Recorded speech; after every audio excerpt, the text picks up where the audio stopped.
الحمد لله رب العالمين والعاقبة للمتقين والصلاة والسلام على رسوله والأنبياء والمرسلين أما بعد فأعوذ بالله من الشيطان الرجيم بسم الله الرحمن الرحيم يا أيها الذين آمنوا اذكروا الله ذكرا كثيرا وسبحوه بكرة وأصيلا۔ سورہ احزاب کی آیت ہے جس میں اللہ سبحانہ وتعالیٰ فرما رہے ہیں کہ اے ایمان والو، اللہ تعالیٰ کو کثرت سے یاد کیا کرو۔ یہ جو لفظ ذکر ہے اس کے معنی یہ ہیں کہ یاد کرنا، اللہ تعالیٰ کو یاد کرنا۔ تو اللہ تعالیٰ فرما رہے ہیں ایمان والوں سے کہ اللہ تعالیٰ کو کثرت سے یاد کیا کرو اور صبح و شام یاد کیا کرو۔ سبحوہ بکرۃ و اصیلا، ان کی تسبیح بیان کیا کرو، ان کی تعریف کیا کرو، ان کی حمد بیان کیا کرو۔ ایک دوسری جگہ سورہ رعد میں اللہ سبحانہ وتعالیٰ فرما رہے ہیں الا بذکر اللہ تطمئن القلوب، کہ جان لو کہ دلوں کا سکون اللہ تعالیٰ کی یاد میں ہے۔ یعنی اللہ تعالیٰ کی یاد نہیں ہوگی، اللہ تعالیٰ سے تعلق قائم نہیں ہوگا تو دل میں سکون نہیں ہو سکتا۔ اب یہ ذکر کیا ہے اور ذکر کثیر کیا ہے، اور ہماری اپنی زندگی میں ہم اللہ تعالیٰ کو کتنا یاد کرتے ہیں، ہم کس جگہ پہ کھڑے ہیں، یہ اس کا ایک جائزہ ہمیں لے لینا چاہیے۔ تو ذکر کے جو مختلف مقامات ہو سکتے ہیں، اس میں سب سے پہلا جس سے اللہ تعالیٰ ہم سب کی حفاظت فرمائے وہ غفلت ہے، کہ غفلت ہو، انسان کو اللہ تعالیٰ کی یاد ہی نہ آئے، اس کی زندگی میں اللہ تعالیٰ کا ذکر کسی بھی صورت میں نہ ہو۔ اور اس کی مثال ایسے ہے جیسے ہم دیکھتے ہیں کہ نماز ہو رہی ہے، اذان ہوئی اور لوگ مسجد کے پاس بیٹھے ہوئے ہیں اور مسجد کے پاس یا کھیل رہے ہیں یا اپنی جو بھی تفریح والی باتیں ہیں وہ کر رہے ہیں، لیکن مسجد کے اندر داخل نہیں ہو رہا ہے۔ نماز کا وقت آیا، نماز کا وقت چلا بھی گیا۔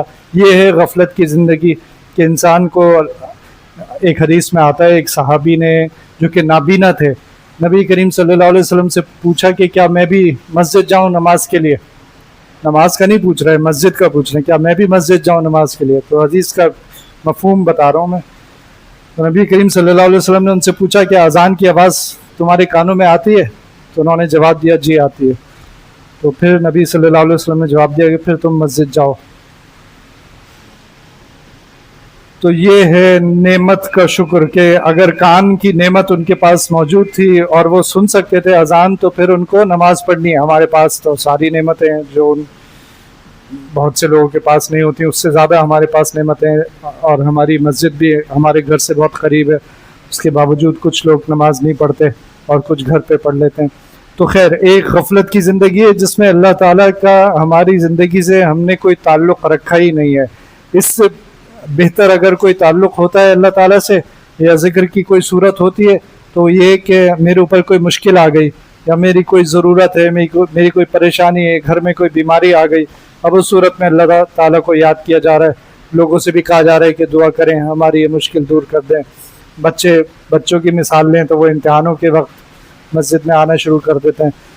خیر، بچے تو بچے ہیں، لیکن بڑوں کا معاملہ ایسا ہوتا ہے کہ وہ اللہ تعالیٰ کو صرف ضرورت کے وقت یاد کرتے ہیں۔ ان میں بھی دو طرح کے لوگ ہوتے ہیں، ایک وہ جو پہلے مخلوق کو یاد کرتے ہیں، جب کوئی مشکل آ جائے، یار کوئی تعلق ڈھونڈو، کسی سے تعلق نکل آئے تو ہمارا یہ کام بن جائے، یا یہ کہ بیماری آ گئی ہے تو اب اچھے سے اچھا ڈاکٹر ڈھونڈ رہے ہیں، لیکن پہلی توجہ اللہ تعالیٰ کی طرف نہیں جا رہی جو ڈاکٹر کی دوا میں اثر پیدا کرتے ہیں۔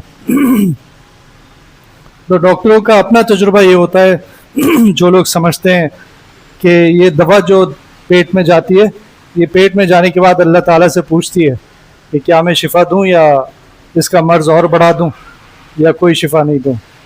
لہٰذا مریض کے جو متعلقین ہوتے ہیں وہ ڈاکٹر سے لڑائی جھگڑا کر رہے ہوتے ہیں یا ڈاکٹر کو برا بھلا کہہ رہے ہوتے ہیں، اس ذات کی طرف ان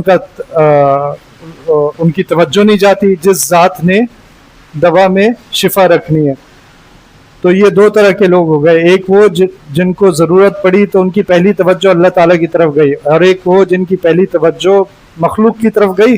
جب مخلوق سے فائدہ نہیں ہوا تو پھر اللہ تعالیٰ سے رجوع کیا کہ یہ تو ہمارا کام بن نہیں رہا، آپ ہمارے مالک ہیں، آپ اس مشکل سے ہمیں نکال دیجئے۔ اس سے اگلا مرحلہ یہ ہوتا ہے کہ انسان کے دل میں اللہ تعالیٰ کا خوف پیدا ہو جائے، خشیت پیدا ہو جائے، جب خشیت پیدا ہو جاتی ہے تو پھر انسان گناہوں کو چھوڑنے کی کوشش کرتا ہے، فرائض پر عمل کرنے کی کوشش کرتا ہے، حقوق اللہ،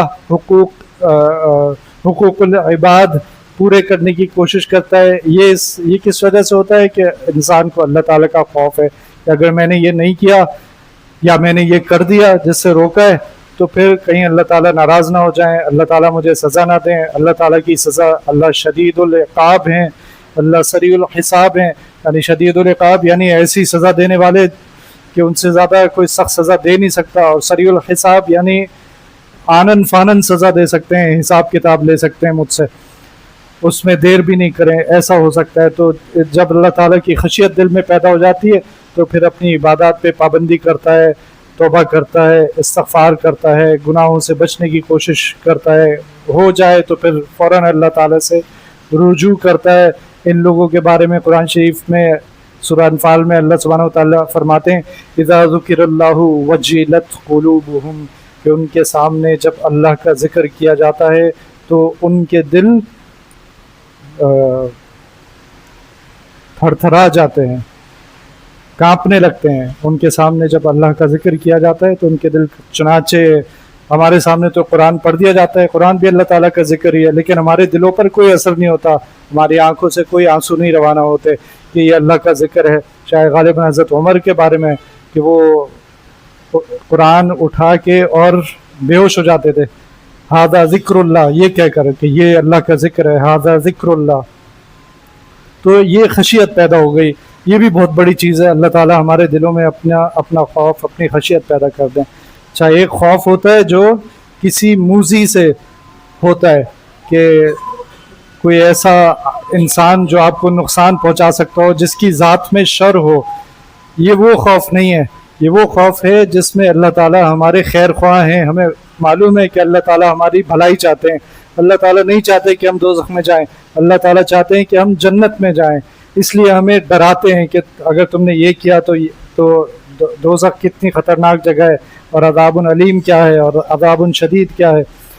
تو وہ تو چاہتے ہیں کہ ہم جنت میں جائیں۔ تو جو ہمارا خیر خواہ ہے اس کی خشیت جو ہوتی ہے وہ ایسی ہوتی ہے جس میں اس کا شر شامل نہیں ہوتا بلکہ خیر خواہی شامل ہوتی ہے۔ اس سے اگلا مرحلہ یہ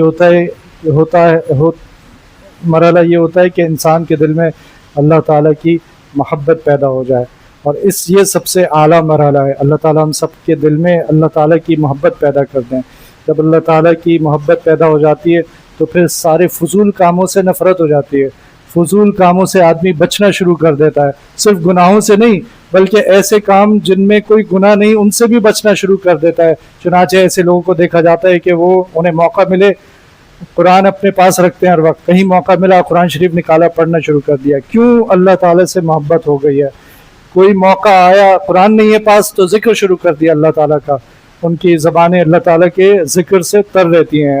ایک حدیث میں نبی کریم صلی اللہ علیہ وسلم نے فرمایا، سب سے افضل عمل اس کو فرمایا کہ تمہاری زبان اللہ تعالیٰ کے ذکر سے تر رہے۔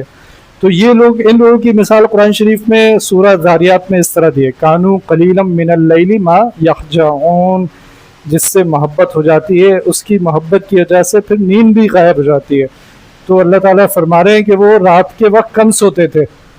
یہ سورہ ذاریات میں ان لوگوں کا ذکر کیا گیا جو جنت میں پہنچ گئے اور جنت میں بہت خوشحال زندگی گزار رہے ہیں، تو ان کے بارے میں فرما رہے ہیں کہ وہ رات کے وقت کم سوتے تھے، یعنی عبادت کیا کرتے تھے، تو انہیں اپنے بستروں پہ چین بھی نہیں آتا تھا۔ ان کے دلوں میں اللہ تعالیٰ کی ایسی محبت پیدا ہو گئی تھی کہ وہ راتوں کو اٹھ کر عبادت کیا کرتے تھے۔ چنانچہ حضرت عبداللہ بن مبارک رحمہ اللہ، بہت مشہور محدث، بہت بڑے نیک انسان، ان کے بارے میں آتا ہے کہ انہوں نے خواب میں دیکھا کہ ان کے گھر کے سامنے ایک لوہار رہتا تھا اور وہ اس لوہار کا انتقال ہو گیا، تو خواب میں یہ دیکھا کہ اللہ تعالیٰ نے اس لوہار کا رتبہ حضرت عبداللہ بن مبارک سے بھی بڑھا دیا۔ تو یہ بہت حیران ہوئے کہ وہ تو لوہار تھا، اور تو میں پھر جا کے پوچھوں۔ انہوں نے یہ نہیں سوچا کہ میرا رتبہ بڑا ہونا چاہیے تھا، بلکہ انہوں نے یہ سوچا کہ ایسا وہ کیا کام کر رہا تھا کہ میں نہیں کر رہا، تو میرا رتبہ بھی ویسا ہو جائے۔ تو وہ ان کے گھر گئے جب موقع آیا، اور ان کی بیوہ سے پوچھا کہ تمہارے شوہر کا کوئی ایسا عمل جو تم بتانا چاہو؟ تو انہوں نے کہا کوئی ایسی خاص بات تو نہیں ہے. انہوں نے کہا پھر بھی سوچو کوئی خاص بات. انہوں نے کہا کہ ہاں وہ آپ کو دیکھا کرتے تھے راتوں کو تہجد پڑھتے ہوئے، تو وہ کہتے تھے کاش میں بھی عبداللہ بن مبارک کی طرح راتوں کو تہجد پڑھا کروں، لیکن میں اتنا تھک جاتا ہوں کہ مجھ سے میری ہمت ہی نہیں رہتی کہ میں تہجد پڑھوں. تو انہوں نے ایک بات یہ بتائی. پھر انہوں نے پوچھا اور کوئی خاص بات؟ تو پھر انہوں نے سوچ کے بتایا ہاں ان کی ایک خاص بات یہ بھی تھی کہ جب وہ کام کر رہے ہوتے تھے اور اذان کا پہلا اللہ اکبر سنتے تھے، اذان کی پہلی اللہ اکبر سنتے تھے، تو ان کے ہاتھ میں جو ہتھوڑا ہوتا تھا اگر وہ پیچھے ہوتا تھا تو وہ پیچھے ہی گر جاتا تھا، اور اگر آگے ہوتا تھا تو آگے گر جاتا تھا، اور وہ اٹھ کر فوراً نماز کے لیے روانہ ہو جاتے تھے. یہ عبداللہ بن مبارک رحمہ اللہ کی اللہ تعالیٰ سے محبت تھی. اس محبت کا نتیجہ یہ نکلا کہ اللہ تعالیٰ نے ان کو ایسا رتبہ دیا کہ حضرت عبداللہ بن مبارک بہت بڑے محدث ہیں، کوئی عام آدمی نہیں ہے، ان سے بھی اللہ تعالیٰ نے ان کا رتبہ بڑھا دیا. تو یہ وہ چیز ہے جو ہم نے جو شروع میں آیت پڑھی ذکرن کثیرہ کے حوالے سے کہ زیادہ سے زیادہ اللہ تعالیٰ کا ذکر کرنا چاہیے، اللہ تعالیٰ کو یاد رکھنا چاہیے، اور اللہ تعالیٰ کی یاد میں یہ بھی شامل ہے کہ ہمارے جسم کا ہر عضو اللہ تعالیٰ کو یاد کرے. اور ہمارے جسم کا ہر عضو کیسے اللہ تعالیٰ کو یاد کرے گا کہ میری آنکھ اللہ کے خوف سے کسی ایسی چیز کو نہ دیکھے جس کو دیکھنے سے اللہ تعالیٰ نے منع فرمایا ہے. تو یہ میری آنکھ بھی اللہ کو یاد کر رہی ہے، کوئی بھی ایسی چیز سامنے آ گئی. میرا کان ایسی بات کو سننے سے رک جائے جس کو اللہ تعالیٰ نے منع فرمایا، تو یہ میرا کان اللہ کو یاد کر رہا ہے کہ کہیں مجھ سے کوئی غلطی نہ ہو جائے. میری زبان ایسی بات کہنے سے رک جائے جو اللہ تعالیٰ نے میرے اوپر میری زبان پر حرام کی ہے، تو میری یہ زبان پھر اللہ تعالیٰ کے ذکر میں. اور سورہ بقرہ میں اللہ تعالیٰ فرماتے ہیں فَاذْكُرُونِي أَذْكُرْكُمْ. یہ جمعے کے خطبے میں ہم بہت سنتے ہیں فَاذْكُرُونِي أَذْكُرْكُمْ، کہ تم مجھے یاد کرو میں تمہیں یاد کروں گا. تو اس سے بڑھ کر کیا چیز ہو سکتی ہے کہ اللہ تعالیٰ ہمیں یاد کریں اور ہمیں یاد رکھیں. اللہ تعالیٰ ہمیں یاد رکھیں گے تو ہمارے سارے کام آسان ہو جائیں گے. اللہ تعالیٰ ہم سب کو سمجھنے اور عمل کرنے کی توفیق عطا فرمائے. ہمارے نیچے جو ساتھی ہیں جاوید اور کامران، ان کی بہن شدید بیمار ہیں، ان کے لیے دعا کریں، اللہ تعالیٰ ان کو شفاء کاملہ عاجلہ مستمرہ عطا فرمائے. ربنا تقبل منا انك انت السميع العليم وتب علينا انك انت التواب الرحيم وصلى الله تعالى على خير خلقه محمد وعلى آله واصحابه اجمعين آمين برحمتك يا رحمن.